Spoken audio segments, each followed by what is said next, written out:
Hello! Welcome to Unicorn Princess Tarot. So, ito yung reading natin for Pisces. Sun, Moon, Rising, Venus, Jupiter. Check your natal chart. Maganda ko i-check mo rin yung ibang channel. Yung ibang uh, ibang sign. Especially yung Sun, Moon, Rising mo. Okay, maaaring nandun yung message para sa'yo. Meron tayong special channel for water sign ha. Water sign Philippines. Kindly check it out na lang. Since you are a Pisces, you are a water sign. So, ma-appreciate kung kayo ay magko-comment, guys. And since this is general reading, pwede ka makarelate, pwedeng hindi. Pag hindi, ibigay mo sa iba ang reading na ito. Ten of Cups is here. What's with the Ten of Cups? The Emperor and the Hierophant, o dalawang major arcana. Temperance is at the bottom of the deck.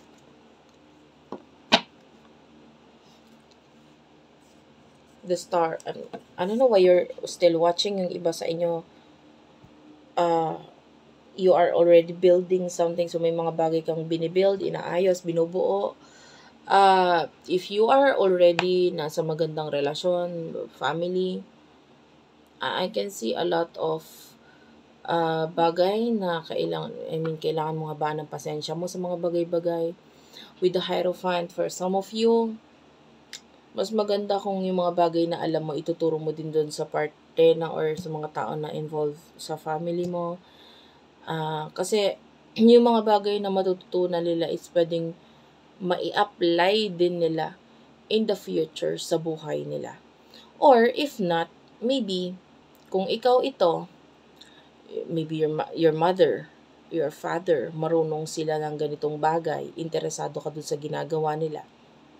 There's a possibility na in the future kumita ka dito. Mas maganda na ikaw na ilalapit sa kanila. Like there's a particular skills or talents na maganda ipamana din sa anak. Or ikaw ito na kung anak ka, ipakita mo yung interest mo with that. And eventually, this would lead into you na makukuha mo or magiging happy ka sa magiging outcome nito. Kasi in the future, magbabalik ito ng like maybe the Star is here. Mga wishes fulfillment. May mga bagay kang ma-achieve because of this. Okay. Person nakakonect mo pagdating sa love. The Sun is here, Two of Swords. Okay. By the way, pagpasensya mo yung boses ko kasi kagaling ko lang sa sakit. So, medyo nagagaral-garal pa.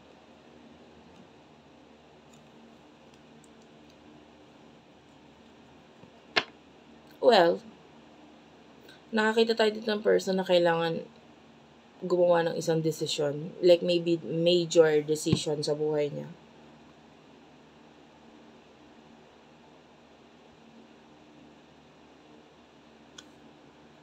You are the Emperor, yung person mo is the Empress.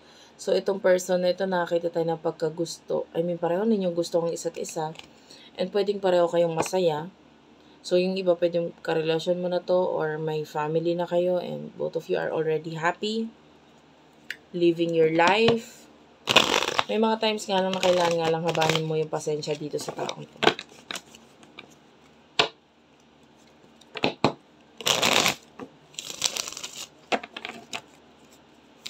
Yung iba magandang balita na may kinalaman sa children. King of Coins is here. Justice card. One more card.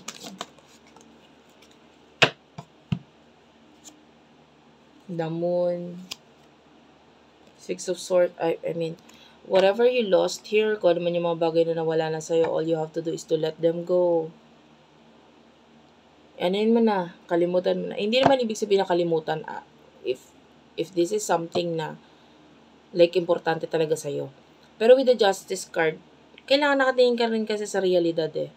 You are a Pisces. You are a very spiritual person. May nagkakaroon ka minsan ng attachment sa past. Nagkakaroon ka ng attachment sa mga bagay na naging importante, mga taong mahalaga or minahal mo.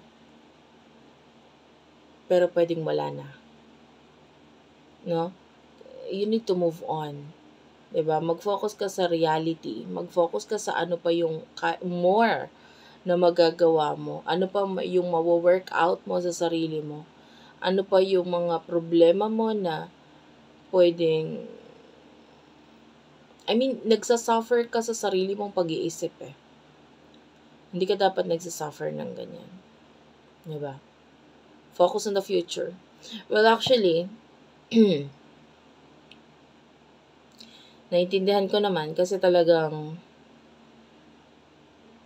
nagkaroon ng mga sunod-sunod na pangyayari sa'yo na medyo mahirap, na pwede may mga pinagdaanan ka na hindi agad madaling kalimutan. But focus on the brighter side of the picture kasi marami ka pang ma-achieve. So, yung mga nawala, kumbaga mapapalitan naman yun. Okay?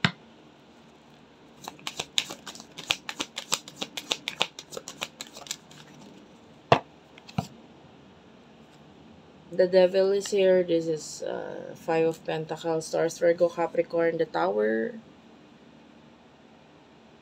Well, I can see problem ng person na to pagdating sa usaping financial. The Devil. So, medyo may karma kasi siya pinagdadaanan ngayon. And maybe there's some kind of ending with the Eight of Swords. So,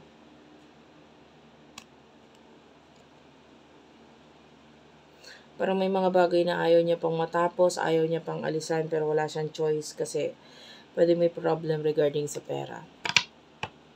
So, I can see a lot of pain dito sa taong to.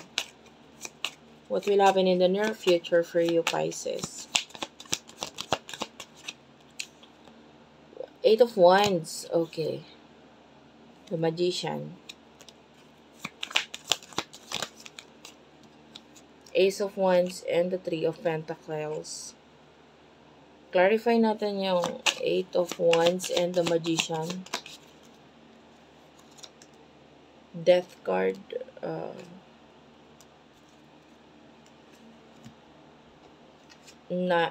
This is the Eight of Pentacles, the Seven of Swords.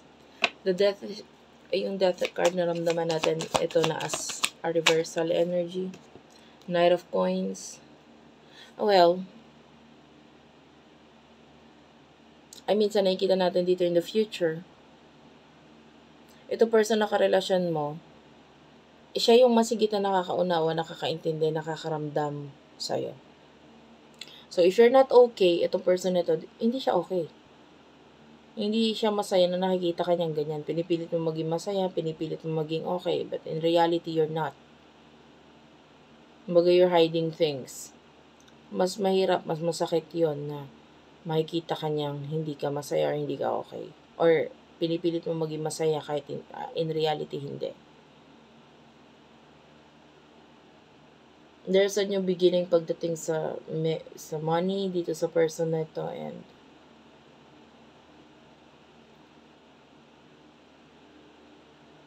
yung iba possible pagta-travel sa person mo, nakakonect.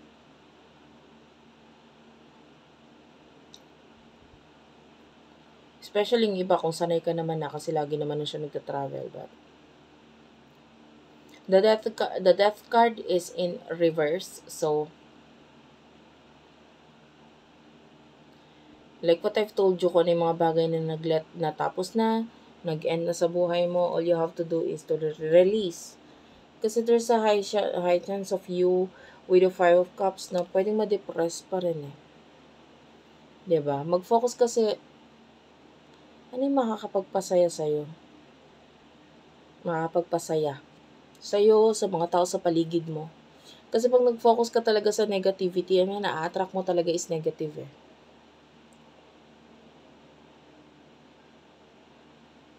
Alam mo, sobrang dami mong alam, dami mong skills, ang dami mong... what I can see here is that mas okay pa kung mag-focus ka na lang sa skills mo, sa mga alam mo, 'di ba? Kasi pag hindi mo ginawa yan, Hindi mo kumbaga i-express mo ang sarili mo sa ibang paraan. Like, maganda kung papasukin mo yung arts, kung magaling ka sa arts. 'Di ba? Para ma-shift mo yung salip na yung oras na to, nag-iisip ka. Isang oras ka na wala ka nagagawa kasi nag-iisip ka, isip ka ng isip, ng isip, ng isip, ng isip regarding doon sa nakaraan na yun, sa mga nag-end na yun, na wala na yun sa buhay mo. Mag-focus ka sa magagawa mo pa. Okay? Sumama ka ng Zumba. 'Di ba? As simple as that. Or maglakad-lakad ka sa labas. Makipag-usap ka sa mga tao sa labas. If that's not your thing, kasi introvert ka, then maybe bumili ka ng art materials, mag-create something. Maraming pwedeng outlet ng emotions mo. Kasi naiintindihan ko naman, may emotions talaga na hindi mo pwedeng sabihin na magpakasaya ako kasi deep inside, alam mo, hindi naman ako okay. At yung gawin mo, humanap ka ng outlet, humanap ka ng mapapaglabasan noon. No? Mahirap talaga yun. Mahirap. Mahirap na hindi mo aayusin or pipilitin mo na maayos or sabihin okay yung mga bagay na hindi naman talaga okay. But anyway, the Eight of Wands is here, so accept or ask for help kung kinakailangan with regard sa family. 'Di ba? Kausapin mo yung pamilya mo. Hindi man para i-open yung mga bagay na hindi mo ready i-open sa kanila, but rather, pwedeng dun sa simple na pag-uusap na yon may mabuo. 'Di ba? Mas mag-deeper yung level ng friendship with your family or magkaroon ng hobby or talents na, oy, magaling ka pala mag-gitara, ano kaya mag-upload tayo sa TikTok or sa YouTube ng kanta natin. So, as simple as that. Thank you for watching, guys. I love you all and bye-bye.